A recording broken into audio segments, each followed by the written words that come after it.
Depuis que la maladie a commencé en province du Nord Kivu, on a déjà enregistré 72 cas. La fois passée, la semaine passée, on a parlé de 64 cas. Mais il y a d'autres cas qui se sont ajoutés cette semaine, qui a ramené les chiffres à 72 ou 72 cas. Les signes de Mpox sont d'abord la fièvre élevée. Cette fièvre élevée est accompagnée de céphalées, c'est-à-dire les maux de tête. On enregistre aussi des frissons, c'est-à-dire les tremblements, comme on a l'habitude de le dire. Et généralement, il y a une fatigabilité, c'est-à-dire on se sent très fatigué. Mais les signes principaux qui accompagnent cela, ce sont les éruptions cutanées. Les éruptions qui gonflent sur la peau. À l'intérieur, vous sentez qu'il y a les liquides. Ces liquides évoluent même pour devenir des pustules, c'est-à-dire avoir des pieds à l'intérieur qui finissent par se sécher et présenter des croûtes. Une fois les croûtes sont séchées, la cicatrice disparaît. Et c'est cet élément-là qui distingue la variole de singe de la variole humaine qui a déjà été éradiquée vers les années 74-75. Voilà, ce sont là les signes. Les éruptions commencent d'abord par les paumes des mains, ensuite les plantes des pieds et aussi la figure qui finissent par se généraliser sur l'ensemble du corps. S'agissant de la transmission de Mpox, nous devons préciser qu'il y a 4 types de transmission. La première, et le premier, c'est la transmission des animaux malades vers les personnes saines. Et ça se fait lorsque les gens quittent la maison pour aller chasser les gibiers. Il arrive des fois où ils rencontrent des gibiers, des gens malades. Lorsque ils les trouvent, une fois ils entrent en contact avec cet animal-là, soit la viande, soit les fluidités de cet animal, et là ils se contaminent, seulement par contact avec cela. Ça, c'est la première contamination. La deuxième contamination, c'est contamination interhumaine, c'est-à-dire la contamination qui se fait entre la personne déjà malade avec la personne qui n'est pas encore malade.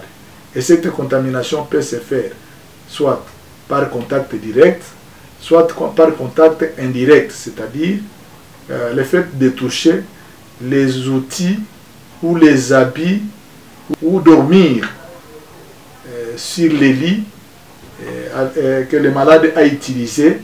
Ça, c'est la contamination qu'on appelle contamination directe. Mais en dehors de ça, il y a la troisième contamination aussi qui semble semblable aux précédentes, qui est une contamination par contact, c'est la contamination sexuelle. Et pour cette contamination, pour la situation au Nord Kivu, on a enregistré beaucoup de cas qui se sont plaints de cette contamination.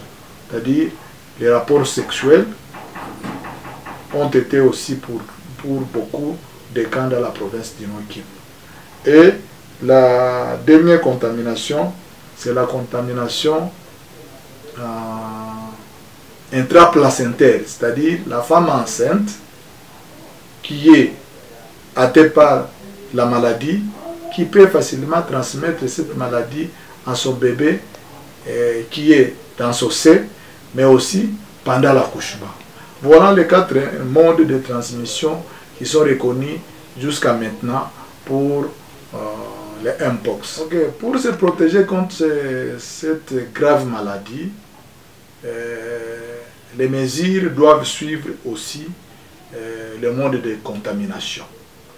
D'abord, comme la contamination est par les contacts directs, c'est-à-dire on doit éviter d'entrer en contact direct avec quelqu'un qui est malade.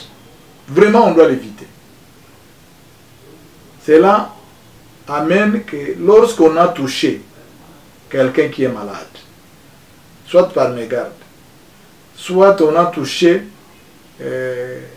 ses habits, soit on a touché aussi les fluidités, c'est-à-dire les fluidités, par fluidité du corps, on peut citer la salive, et les liquides, les autres liquides comme le sperme, la sécrétion vaginale, la sueur, toutes ces fluidités, si on les a touchées, eh bien, on doit immédiatement se laver les mains pour éviter qu'on se contamine.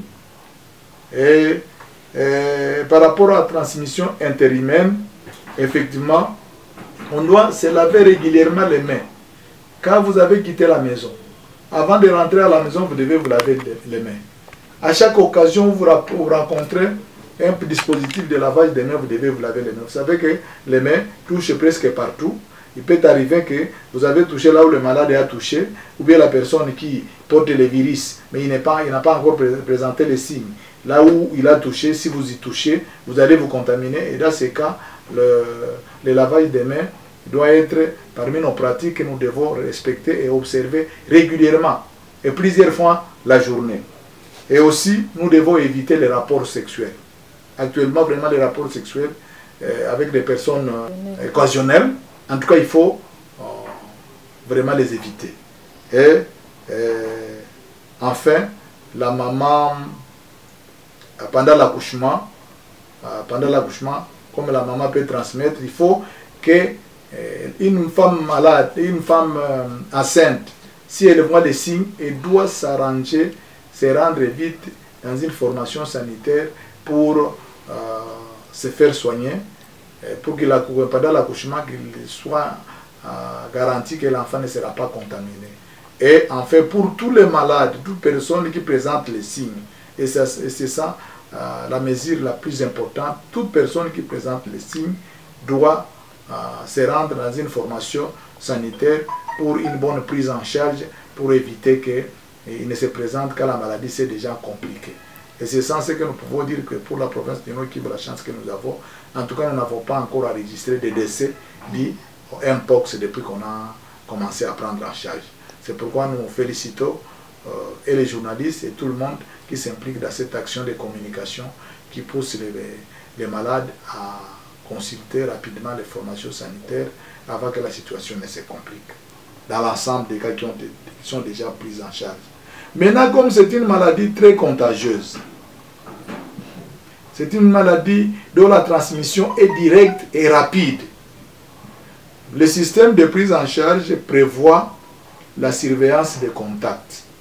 C'est-à-dire toute personne qui a été en contact avec un malade doit être suivie pendant 21 jours pour se rassurer que pendant son contact, il ne s'est pas contaminé du virus.